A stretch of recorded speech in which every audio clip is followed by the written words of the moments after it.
Welcome to the Dave and Lisa podcast.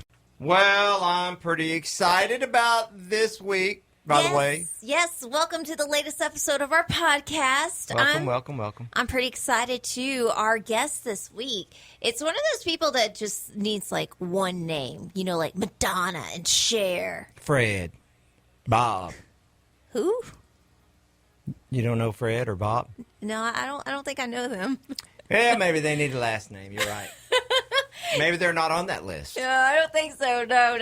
Elvis, there's one for you. There's one, yeah. Mm-hmm. Our guest this week is Wynonna. As in Judd, hello. I think that defeats the whole one name thing. Yeah, tell that to Bob. Yeah, this is pretty exciting. And, you know, she's been doing this for like 38 years now. This was a really fun interview to get to do. It's really cool when you know, back in your youth, you listen to somebody, you've grown up listening to somebody, you're a huge fan, and then all of a sudden you're talking to them. Yeah.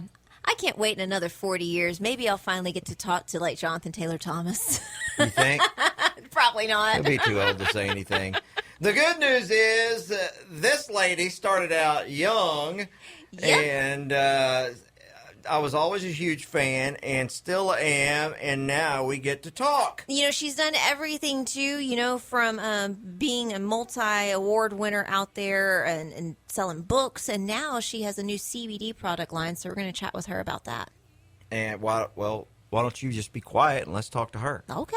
Wynonna! Good morning. How's it going? It's going. Well, cool. We're excited to talk to you, and we've been listening to some of your new music, and it's really cool. Morning, Wynonna.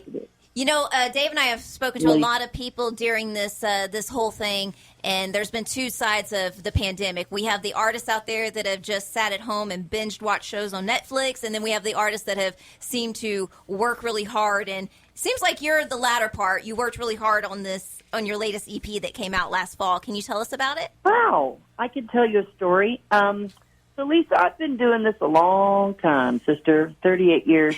And when we came home on a Sunday a year ago, this past Sunday, I went into a real silent place of just walking in the woods going, God, what is going on and what are we doing?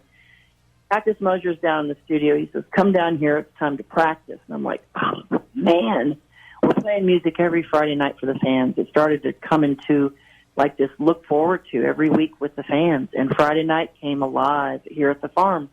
And we just continued to sing and play music through the craziness. And the more crazy it got, the louder the music got. And it just was our sort of battle cry every night, you know, to sing for the fans and play and give them hope through music. And next thing I know, Cactus is saying, hey, I've got these songs recorded that we did live. And we put the EP out. And it was born, you know, out of necessity. I have to sing. I have to communicate with fans. It's my life's work. Since I was 17 years old, in the back of a car with my mom going to visit radio stations to play Had a Dream. And I just think about those times, guys. We always had a song.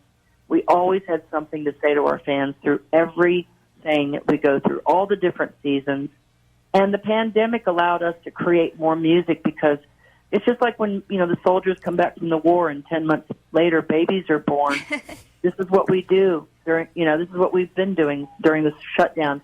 The music will not stop. Ever. It's interesting to me because you sing and you work almost every night on the road, and I've often wondered, since it's your job and that's what you have to do every night, when you get home and you get quiet time, is that something that you still have to do is sing and write? Well, I didn't in the past. I would come home and just shut it down and get quiet. I tell you what I learned this pandemic was at home, I'm now different at home than I was. When I'd come home, I'd go into a real silent place. And yes, I love to walk in the woods. We live on a farm.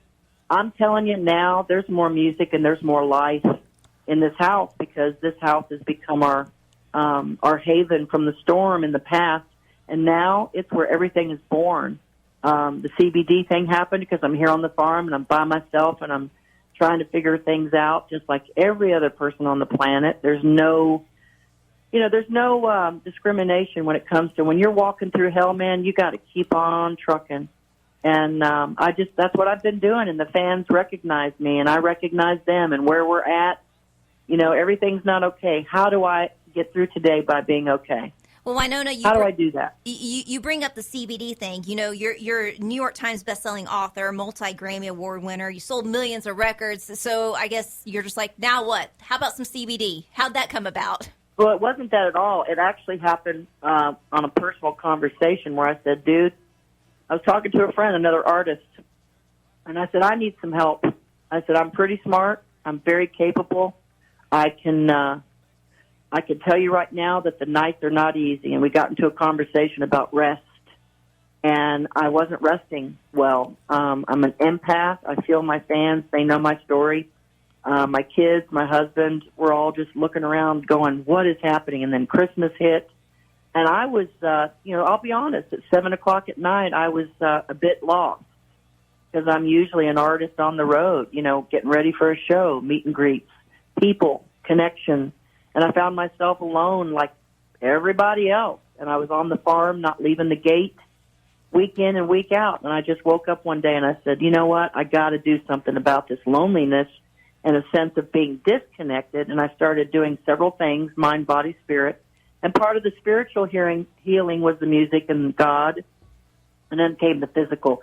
I don't want to take sleep medication. I don't want to take pain medication. And that's where it started, was me looking at my personal life of being off the road, which is a whole nother reality some of us don't want to take a look at. But here we are. Yeah, I tell you what, and one of those, when you're talking about spiritually, I was interested to find out that music is something that kind of heals you spiritually. I know some of these songs that are on the EP, like Feeling Good, I know that you found yourself singing that not only on the road, but at the house when you're just by yourself. And explain how that spiritually heals you. Well, I think the thing for me, especially being a mama, we work all day to please others and to fill others' cups and to say, here, let me give you. And that's what I was raised to do, was to give, whether it was a musical thing or be there for my friends and family. I just, as a believer, someone who's now a follower, not just a believer,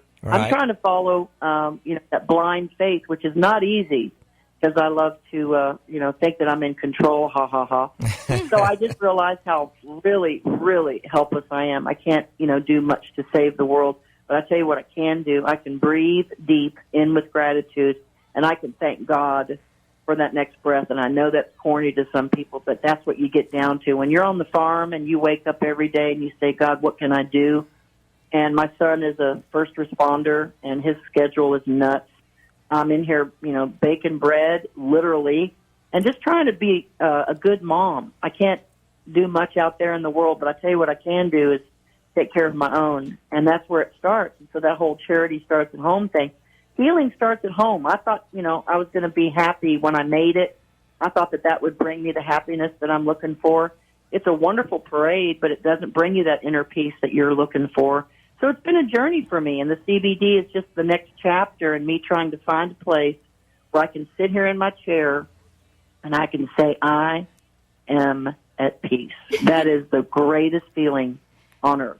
Well, speaking of the CBD, you can purchase it exclusively at WynonnaCBD.com. And Wynonna, we also got to say, you're talking about, how you've been quarantined at home and everything that's come out of that, but you're going to get to leave the house here soon and come back to our area to the Do-Si-Do Big Barn. We're so excited. I am literally vibrating. I'm shaking my leg because I'm so ready. I'm thinking, what's it going to be like that first night when I'm standing up there looking out in the audience? I'm probably just going to dive into the first few rows. I'm going to be so eager because it's been a year, and I've only taken one other year off in my life. So this is an incredibly wonderful, just being with you guys. I'm not even going to think about the show. I'm going to think about the communication through music and the people on the front row. Can you imagine when we're all standing there will be a great celebration, and I'm looking forward to that. It's going to be awesome, and there's no better place than Do-Si-Do's. It's just so intimate. It's an awesome place. And that show's coming up May the 29th. You can get your tickets online now at dosidotickets.com. Wynonna, thank you so much for giving us a call. We can't wait to see you at Do-Si-Do, and good luck on everything, and we love the new EP. Thank you all for being there and for helping us put the music out to our fans. It means everything to me. So thank you all. You bet. Thank you so much. We'll see you soon.